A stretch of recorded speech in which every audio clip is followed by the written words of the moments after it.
but pay off his father's debt. So that's remarkable. Think about that as a 17-year-old young man taking on that burden and so forth. In 1844, he returned at age 24, and within a year, he opened up a small store and bought a 50-acre farm. So he was really industrious, this young man. His partner was brokenhearted that he left, but Nishan felt he needed to go back to his homeland to take care of the family. At age 24, he joins the Disciples of Christ Church. He was always interested in religion. He always had a testimony that his Heavenly Father lived. So he returns back from Istanbul, back to Zara, and then he marries Rebecca. After about a year courtship, he marries Rebecca Sheranian, his second cousin, and Eric is born on November 6, 1887. They have 11 children. In one of his journals, he says 12 children, but it's 11 children, and 6 of whom lived into adulthood. That was a very sad thing. They lost child after child after child, some of them, 2 or 3 of them in the same year, and very, very trying circumstances. He was baptized, and that whole history you can read yourself, and everything I've gotten here, by the way, is from his journal and other church sources that you can look at online. He was baptized October 7th, 1888, and ordained an elder in 1890 when he started his first mission. His first mission was a success among the Armenian people. It was a local mission. They would go out. His companion was his father-in-law. His father-in-law was actually the first to join the church. And while he was on his mission, his half-brother, and he was a little bit bitter about this, his half-brother stole from his store. He agreed to run the store while he was gone, and he ran it into the ground. And he stole from the store, embezzled, we would call it nowadays, and gave money to his friends and so forth to ingratiate himself. And it was a pretty sad thing in his life. And he and his wife had to go to another store. It broke up the family a little bit. And then there was a lawsuit by someone who was rich dealing with a right-of-way, and he and his father-in-law were imprisoned. He believes the real reason for the lawsuit is they were members of the Church of Jesus Christ of Latter-day Saints. And there was great bitterness and among the Armenians, not just the Turks. But he was in prison for 90 days, preached in prison, and had a couple of converts. Even some of the Turkish guards were interested in the church. And he continued to support his family through 1891. And then there was a separation. It became so tense because of his half-brother's decisions, and they decided to split up. They used to be in kind of a communal situation where many families of the same family would live together, and he separated, and they lived in some poverty. One of the most bitter disappointments he had was in 1897, where his father-in-law left to go preach in Istanbul and apostatized. Came back and tried to get converts to join the Seventh-day Adventist Church, and his father-in-law was then excommunicated.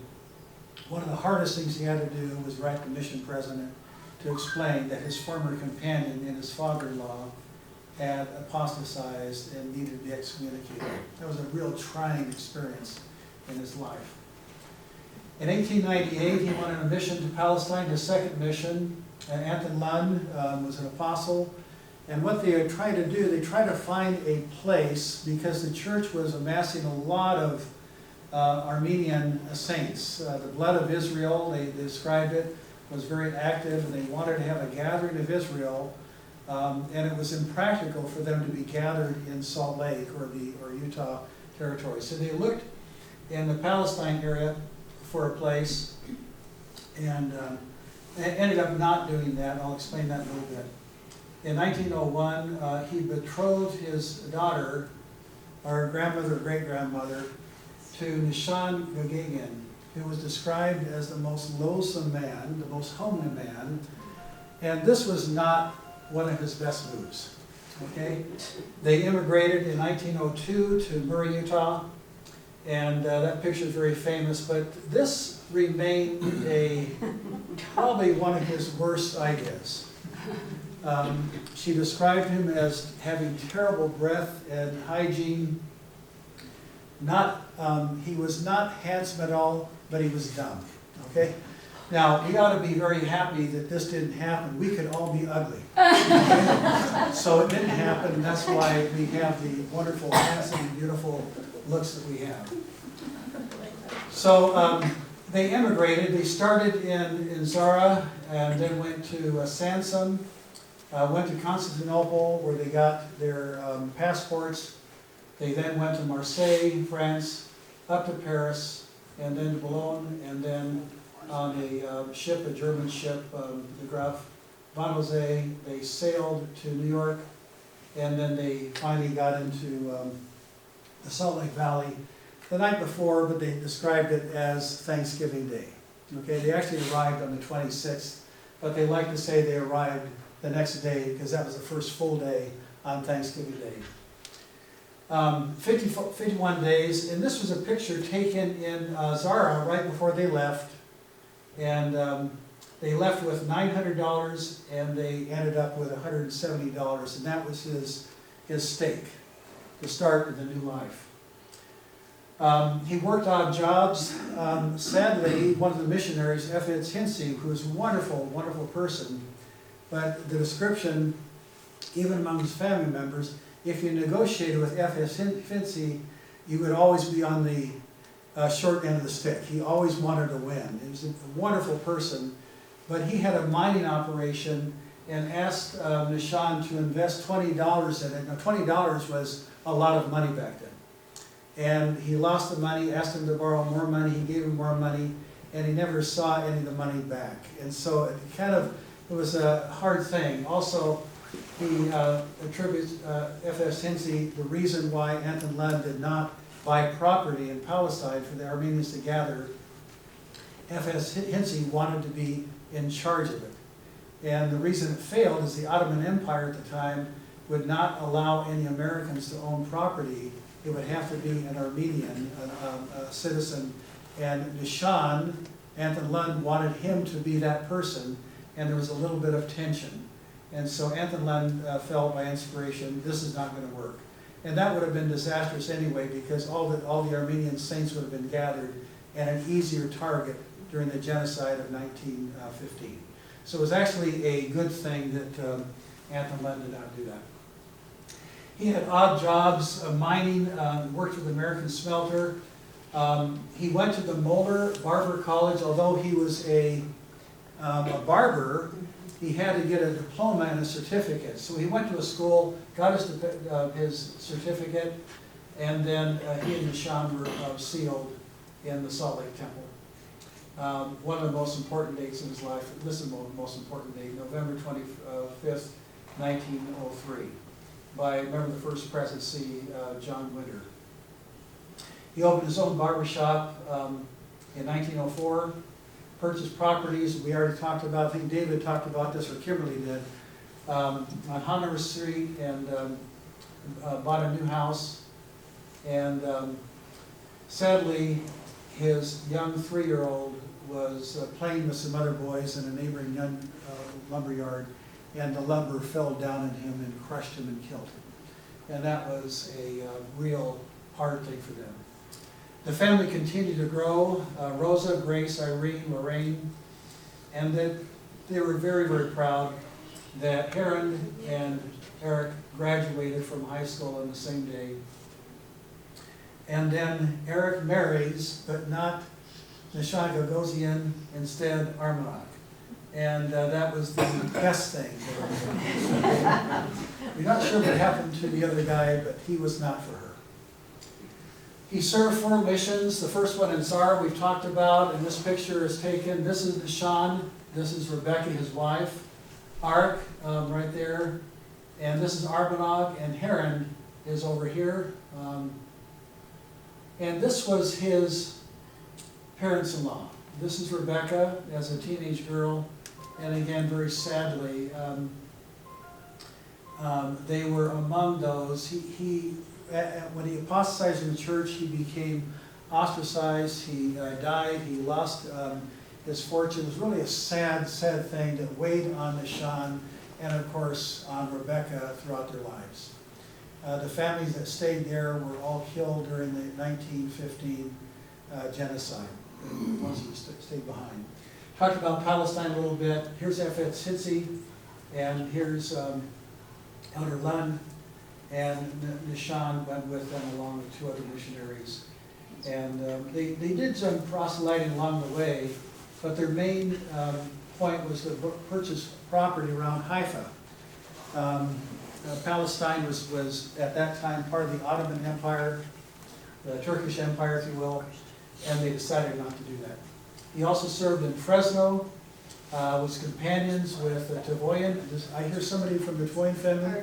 So, companion with Tavoyan, and then his wife, Rebecca, became very ill. He returned home after about 15 months. They both had some illnesses. They recovered from those. And then Rebecca returns with him. She was also called to mission and came back to Fresno where they preached. And during this time, he was translating the Book of Mormon and also started on the Pearl of Great Price and Doctrine and Covenants. This is just a picture of their district, and there he is there. His last mission was in 1938 to Los Angeles. This was mostly a translating mission. He actually was paid by the church to translate the standard works and other tracts. He translated 10 missionary tracts, and here he is. That building is still owned by the church, called the Manhattan Building in Los Angeles. Rebecca was a remarkable woman. She had some illness, particularly later in her life, congestive heart failure, diabetes. And this is a picture of their home. But you've seen this, Craig Sheranian. Is Craig here? Craig's another one. He brought this chair, and Nishan built this chair, and she did all the weaving for the thing. You can see it right here, out here in the cultural hall. And this is the famous rug that was donated to the church. And how many of you have seen that rug? If you want to see it sometime, you can let the church historian know, and they will arrange for your family to come see it. They love to do that, and it's very, very precious. This was in this is in the Salt Lake Temple, where the first presidency met. Please. Actually, our son and his wife went to the museum, the church museum, and asked about it, and they were given a private showing. Yes. But they were told it wasn't going to come out for like a year or two, and it's been 2 years, and that was the jewel of their Middle Eastern exhibit that they were going to have. Yeah, it really is, and the church has talked about this a lot. She did 5 rugs. My sister Kimberly has taught us about this, and she was a weaver. But our great-grandmother remembered being underneath the loom as this one was made. So it's precious for a lot of things. Rebecca also did this one, which is in the Sheranian family. And Lorenzo Snow, there are cleaner copies, but this is the original document. Lorenzo Snow wrote to them thanking them when they were still in Armenia before they emigrated, personally signed this letter. And again, this was you took pictures of where the first presidency and the Quorum of 12 met, and that rug is shown many times in the church archives. Rebecca, Nishan remarries Rebecca Arabian, and also a remarkable woman. Nishan is brokenhearted and begins a correspondence with her. She lives in France, having been exiled from Turkey. Her family were all killed in the 1915 genocide. She escapes, and Nishan goes to meet her. He was 69 at the time, and then she was baptized. He taught her the gospel, was baptized. They married in France. They returned to the United States. They were sealed in the Salt Lake Temple on the 21st February of 1930. I remember meeting her. Rob, do you remember meeting her in the Yes. little apartment that Rosa had? And she was a very quiet woman. She also served a mission along with him. Now, you can't see this. This is kind of an eye test. Let's see if I can make it even crisper. The reason I'm sharing this with you is this is from his journal. And you can't see it. June 1st, June 5th, all the way down, he was, the later part of his life, he recorded almost everything. And recorded all of his financial transactions to the penny. And this is all available on Family Search. And when you read through this, as I have, it gives you a glimpse of who he was and the things that he was interested in and so forth. He did all these translations, the Book of Mormon, Doctrine and Covenants, Pearl of Great Price, 10 missionary tracts. He was very close to many of the apostles, David O. McKay, John Widtsoe in particular, was a very, very close ally. You can't read this letter, but he sent a number of letters back and forth. They would correspond, and that is all part of the record as well. As you already know, he translated the Book of Mormon, the Pearl of Great Price, Doctrine and Covenants. And this is a letter that John Widtsoe wrote to Heron, his son. He just learned of his death and so forth, and just wrote a letter how sorry he was and what a great man he was. And he even in his 85th year, he was still translating some of the records from Armenian or English into Armenian. And John Widtsoe even inquires if he had anything, if he could find anything to send to the church that would help him. Okay, so this is the part I need to say with emphasis. There's going to be another slide to talk about the things that just remarkable man. But I think there's some things we could learn from him and not emulate fully, but learn from him. The first one, he had, and you can see this from his writings, he had a strong sense of justice, even a little bit of a temper. He dealt with disappointment. His father-in-law, we already talked about that. And this one, his father-in-law was even more bitter because he was so close to him, missionary companion. And it was really a difficult thing. And some of us will have experiences where we're disappointed in those we love. We don't give up on them. And he did not give up on his father-in-law. His half-brother, again, he just set him up. He paid for everything. Since he was a little boy,